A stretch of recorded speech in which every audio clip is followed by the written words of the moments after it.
I don't know if you heard Obama's press conference today. It's really not a press conference. I've decided he's seeking better relations with Cuba because he and Castro have so much in common. Which Castro? Does it matter? I haven't heard this much psychobabble in a very, very long time. Psychobabble from our narcissist president. This is a man who knows that the checks and balances of government don't exist anymore. He has slammed right through them. This is a man who knows that his Republican opponents aren't opponents at all, and they will move out of the way anytime he says boo. This is a man who knows he has a 50-50 chance of winning in the Supreme Court, and besides, it takes time for a court to catch up with a president who's acting on 100 fronts at the same time. But I really do believe we have a man here who is just not right. Yes, he's an ideologue, but you can be both. I think he's a little off his rocker, and he's definitely power hungry. This is a man who completely ignored the black community for 6 years of his presidency, and now he thinks the way to help the black community, and I use help with quotation marks, or to be perceived as helping the black community, is to inflame racism, as if that'll create jobs and wages and opportunities and improve the inner city. Doesn't do any of those things. And look at his priorities. Cuba? I'm going to get to Obama in a minute, but I want to go to Cuba. I mean, I don't want to go to Cuba. I want to talk about Cuba. What is it that undergirds a humane society? Capitalism, you might say. No, capitalism is an offshoot of a humane society. Capitalism per se doesn't create a humane society. We have state-run capitalism, if you will, in China. China is one of the most disastrous countries on the face of the earth when it comes to human rights and individual liberty. It's a police state.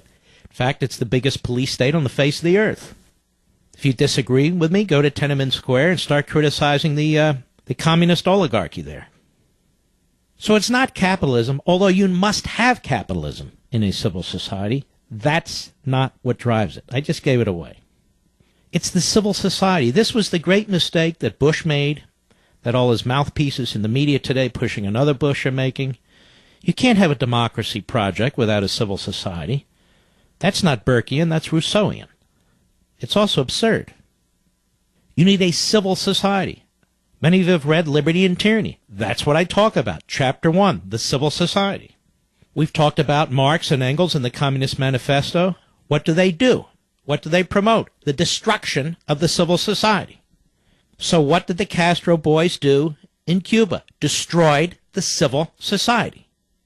No number of McDonald's, no number of new cars can fix that. What fixes that is the cleansing of the communist society and rebuilding the civil society. And in this so-called deal with the genocidal maniacs known as the Castro brothers that Obama made, nothing in that deal addresses the civil society. And capitalism does not reestablish a civil society. It is necessary in a civil society, but it doesn't reestablish it. Now, this is very, very important to understand. This is where Bush went off the rails when it came to the so-called democracy project. They had an election in Egypt, and they elected tyrants. That doesn't mean a thing. They had an election in the Gaza Strip, they elected tyrants, and they won't leave. And we can go on and on. That's why when we talk about, let's open our markets to this, that, or the other, at times you do need to do that. At times you have to deal with these regimes in order to secure our nation's well-being, whether it's economic or so forth. I understand that. But there was absolutely no reason to do this with Cuba. I love it. Well, 50 years of an embargo, it didn't work. What was it supposed to do? Take down the Castro brothers. Okay, fine. But it's worked in every other way when it's been enforced fully. And the Castro brothers are very clever. They're able to move around and get an infusion of money and economic assistance to keep up that police state. But why is that police state kept up? It's because they want to keep it up. Nothing Obama has done, nothing will change the nature of that police state. Zero.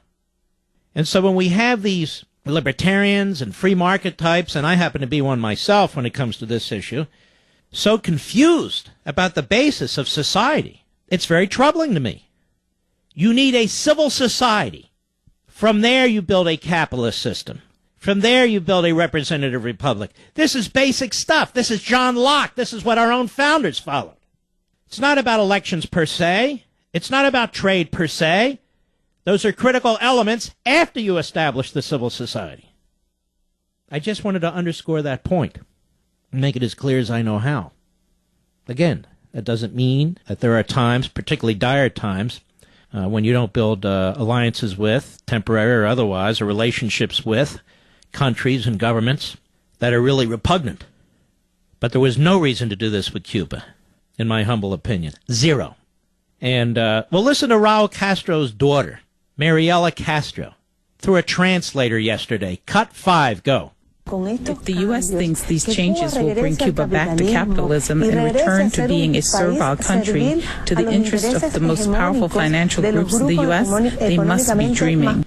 See, nothing is going to change fundamentally. In China, they still have a one-child rule. In China, you're still not allowed to practice religion. In China, you still don't have free speech. In China, the social media exists to the extent that you parrot the country's line. In China, virtually every major industry is majority state-owned. And I can go on and on and on. China has gulags. China props up North Korea. China is expanding. It's on the move. Well, the people there are better off than they would have been otherwise. I'm worried about our people in our country. That's the purpose of a foreign policy. We get nothing out of this quote-unquote deal with Cuba. And the Cuban people get less because we're empowering, actually embracing the tyrants who've turned that into a police state.